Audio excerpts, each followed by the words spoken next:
I hear clients all the time tell me, I have X amount of money. I think it's a more powerful approach to say, God has entrusted me with this much money.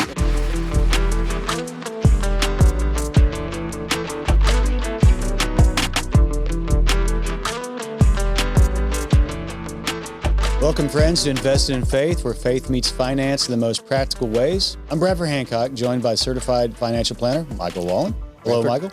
We're here to bring certainty during uncertain times through biblical principles. And after this episode, go to investedinfaith.com to connect and learn more. Today, we're talking about 4 words. God owns it all. 1 Chronicles 29:11. Yours, O Lord, is the greatness, the power and the glory, the victory and the majesty, for all that is in heaven and in earth is yours. Yours is the kingdom, O Lord, and you are exalted as head over it all. So, Michael, God owns it all. Tell us about that. That has a lot of coverage in it. So let's unpack that a little bit, because it becomes a mindset really what we're going to talk about today really starts with the difference between a Christian financial advisor and a financial advisor that is a Christian. Okay. And it may sound like, well, we just took and just moved some of the adjectives around in the sentence and they have to be the same thing. Well, they have similarities, but they're not necessarily the same thing. You know, if you have an advisor that is a Christian, they may be morally sound. They may be, have honesty. They may be trustworthy. It might be a person that is knowledgeable.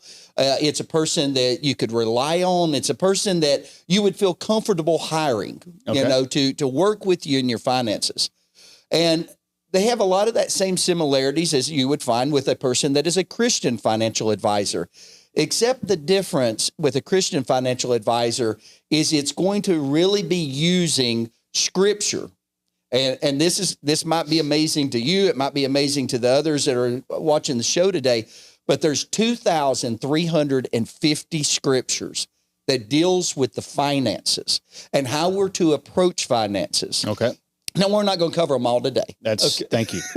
But those are the scriptures that a Christian financial advisor is going to go to get instruction and have framework and to be able to support the guidance of helping somebody. That's what gives a Christian financial advisor the counselor role of being able to help someone on their financial journey. Where, again, a financial advisor that is a Christian, they may have a sound heart. Their compass may point in the right direction, but it does not mean they're going to embrace that scripture in guidance and direction and in framework of what the recommendations that they're going to make. Okay. So there is very much a distinction between the two. Now, you may say, well, why would all financial advisors that are Christians not be a Christian financial advisor? Well, it could be limited based upon the company they work for. A lot of times, organizations that you work for out there, they have their own viewpoints, approach, and structure of what is allowed, what's not allowed. The recommendations that they have available to them to be made. They might keep faith separate. Faith is completely separate in a lot of these secular companies. And so you don't lead into having the recommendations. The solutions are not centered in faith-based investing. Their solutions may be centered very much into a secular approach, but these really good people are working for companies that are limiting how they can approach the solutions to their clients. So that's a distinction. I would advise that, if you're watching the show today, that's a question that I would be asking to that advisor that I'm going to work with. Are you a Christian financial advisor, or are you an advisor that happens to be a Christian? Okay. So as we look at that, it really comes back into the worldview. And what lens do we look through that? If we go to the 4 words that you said in the very beginning, God owns it all. Okay. If my worldview is that God owns it all, I am looking through a lens of a biblical perspective. As the scripture in 1 Chronicles says, God owns everything that is in heaven, and he owns everything that is here on the earth. Every cow on every hill. Every single thing is owned by God. And the moment that I realize that, I realize my role is not an owner of the the treasures that God has given me. And it is our treasures, our time, and our talent, because God owns all three. Treasures is just one aspect. He also owns our time, and he also owns our talents. And so God owns everything. And the moment that I recognize that, the moment I have conviction and commitment to that scripture, I realize I am a steward of the resources God has entrusted to me. That's the word I was thinking of, stewardship. Stewardship. That is and once I find where I fit into that stewardship role, at that time, it puts things into a proper perspective. And instead of a worldview, and we all have a worldview. You have a worldview, I have a worldview. And at some point, some of those are going to intersect into it because of our convictions and commitments. But everybody has a worldview. But when you're working with a financial advisor that is a Christian financial advisor, then they're looking through the lens of Scripture to form that worldview in the way that we're going to approach the money. How do we steward those resources that God has given us? In an upcoming episode, we're really going to dive a little deeper into this, but really, there's only 5 uses of money. We live, we give, we grow, and we owe. And owe has 2 points. We owe taxes and we owe on debt. But every dollar that comes into you, it's what do you do with that money? Do you use it for your living? Do you use it for your giving? Do you use it for your savings? Do you use it to pay off debt? Do you use it to pay taxes? There's only 5 aspects. To live, give, grow, and owe. And owe has 2 parts. Owe tax, owe debt. So that's the 5. That's the 5 components. So every dollar it comes in, if you're looking at your personal household budget, you can direct where every single dollar. And when you're in stewardship and you're managing the resources God's giving you, if you're working with a Christian financial advisor, that individual is going to help you to identify where are you spending the money? Where are you taking the riches and the treasures that God has given us? And where are you going to place those dollars? And then it makes us a little bit more accountable in everything we're doing. Now, in 30 years of doing the financial services business, 30 plus years, I didn't start out as a Christian financial advisor. I started out as an advisor that was a Christian. Well, giving really wasn't an aspect. That wasn't like a prominent area. But Scripture leads us into having a giving heart. And once we realize that it is God's, everything belongs to Him, and it's my job to direct it into the place that builds the greatest kingdom work, then it's no longer a burden on me. I don't own any of it. So the moment I don't own it, I don't have a grasping hand on it. I have a charitable hand. And the one thing that my personal conviction is I cannot outgive God.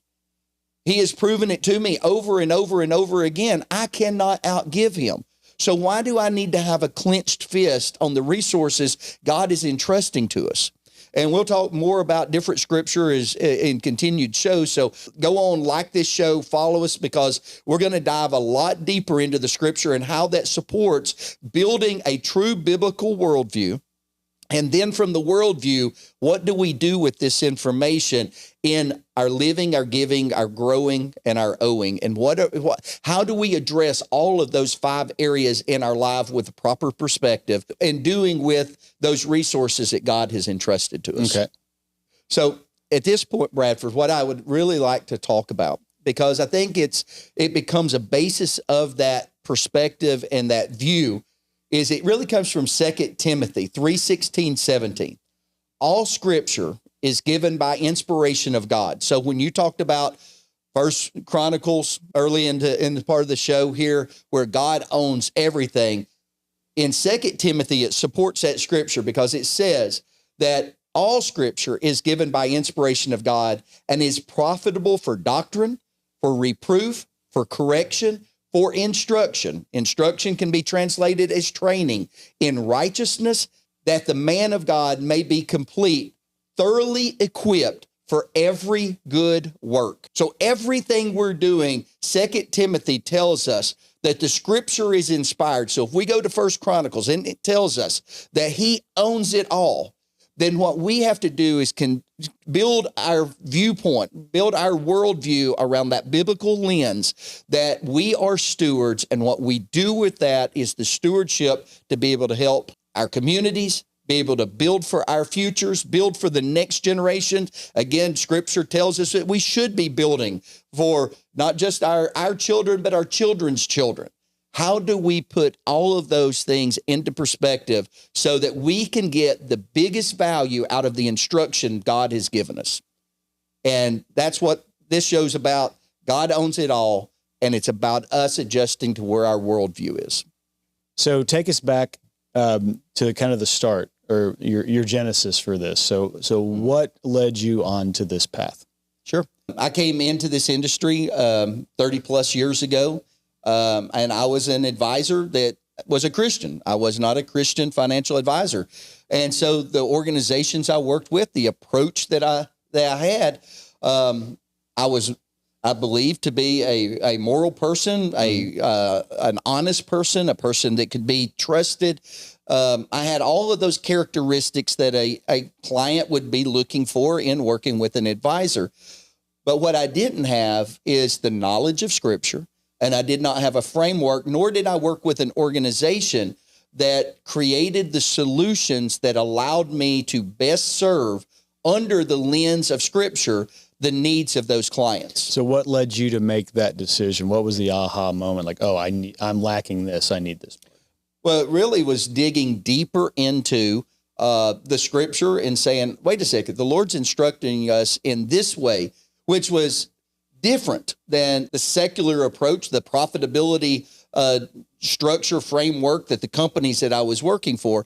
You know, a lot of times financial advisors are offering the solutions that either an insurance company has designed a product based upon a specific profile of an individual that they feel would be interested in the product they have.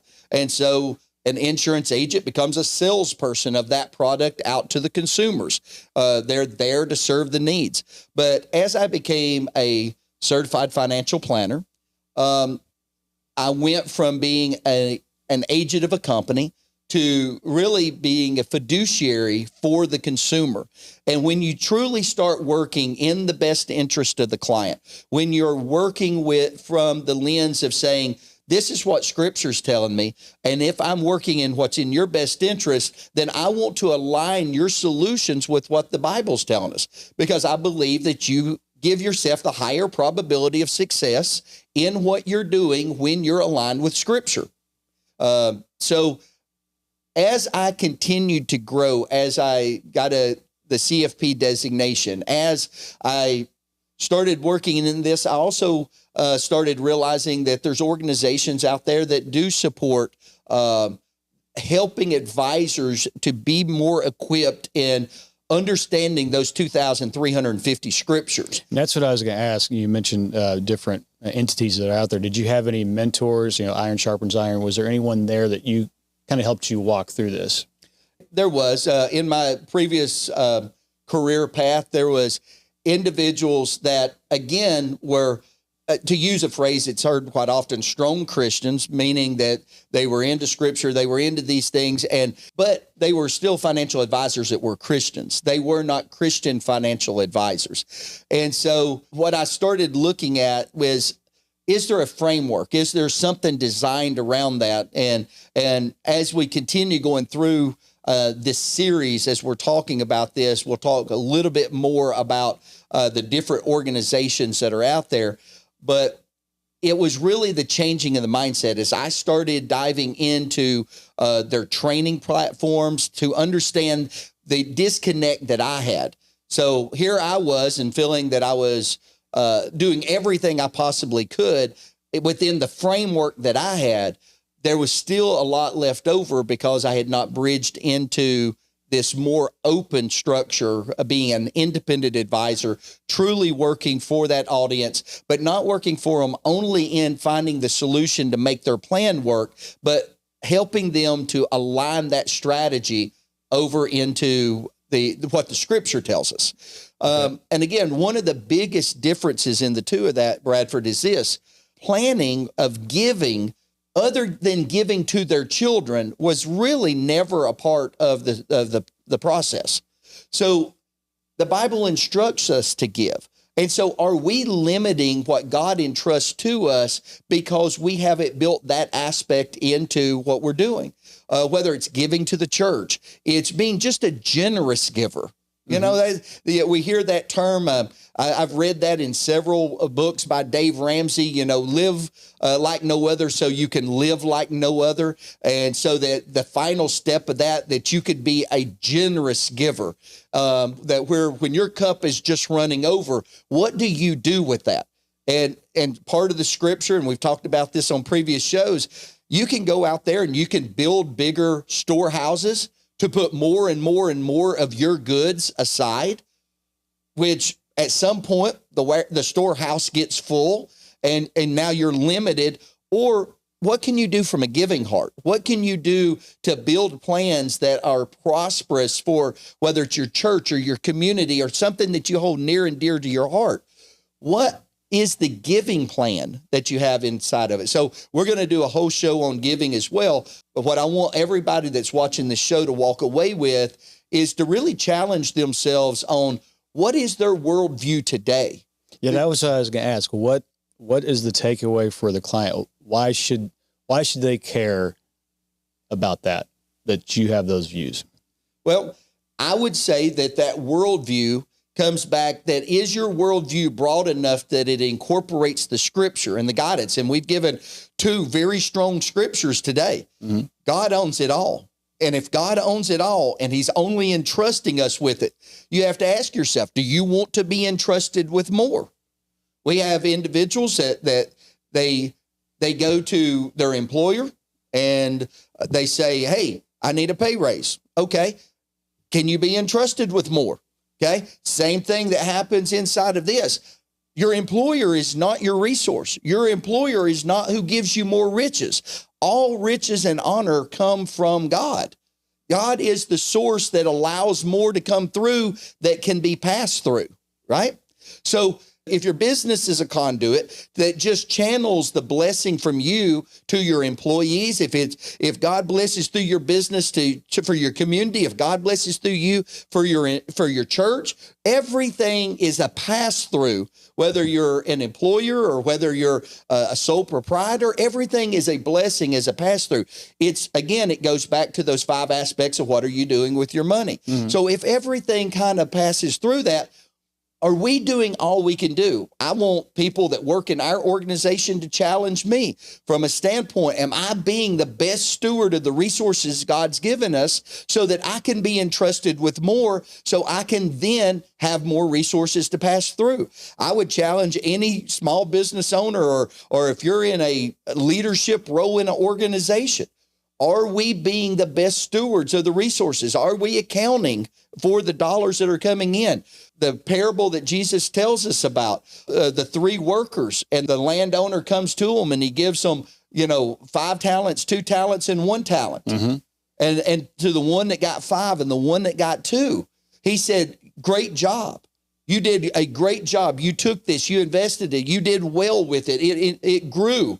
So I can entrust you with what I gave you, and you've demonstrated that you could have more. So if you want more, we've got to prove to God that because it's all his, are we being good stewards? Can we be trustworthy? Can he entrust that to us so that we go forth and do the things that for the kingdom he's called us to do?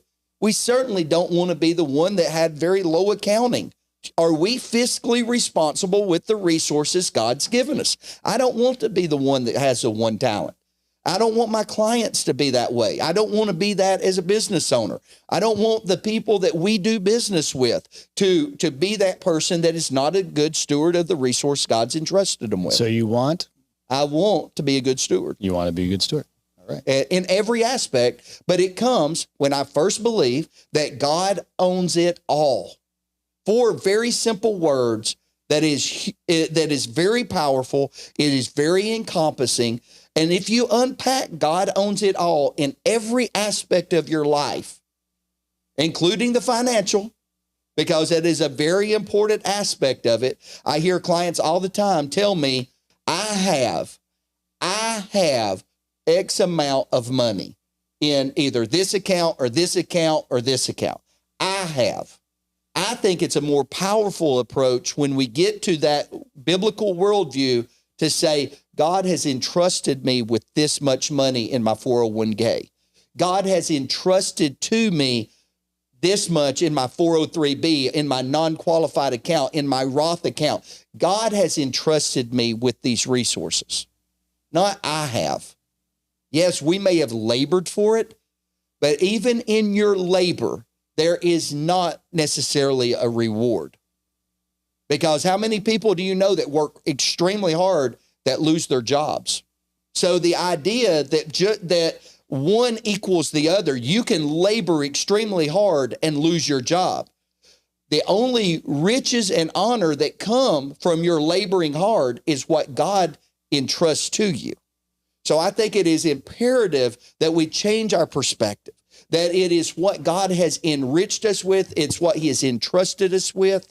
And if we start changing that mindset, and now when we sit down with our Christian financial advisor and we say, what is the scriptures that we need to stay in alignment to put those 5 areas of money into perspective: live, give, grow, and owe being owing taxes and owing debt. How do we put all of those in the right alignment so that I have the highest probability that I will prosper in the future through the entrustment that God has given me with these riches and blessings? All right, so God owns it all. If people want to learn more about what you can do for them or help them with, sure, where would they need to go? Well, what I would say is, if you like this show, first of all, go on, like it, support it, share it with a friend. You can go to our website, which is www.investedinfaith.com. Go on there, leave us a message, share with us questions that you may have on it, or you can call us at our office, which is 855-378-1806. Again, 855-378-1806. Mike, thanks. That was a lot of information, but a lot of good information. I know we're kind of setting that up for some future episodes to dive in a little bit deeper. So we're looking forward to that. Thank you, Bradford. All right. Thank you.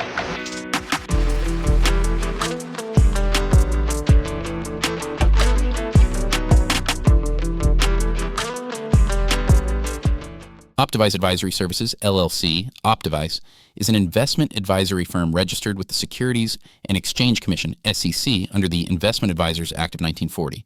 Registration as an investment advisor does not imply a certain level of skill or training. The oral and written communications of an advisor provide you with information about which you determine to hire or retain an advisor. For more information, visit https://advisor.info.sec.gov and search for our firm name. This presentation has been provided for informational purposes only and is not intended as legal or investment advice or a recommendation of any particular security or strategy. The investment strategy and themes discussed herein may be unsuitable for investors depending on their specific investment objectives and financial situation. Information obtained from third-party sources is believed to be reliable, though its accuracy is not guaranteed. Opinions expressed in this commentary reflect subjective judgments of the author based on conditions at the time of publication and are subject to change without notice. Past performance is not indicative of future results.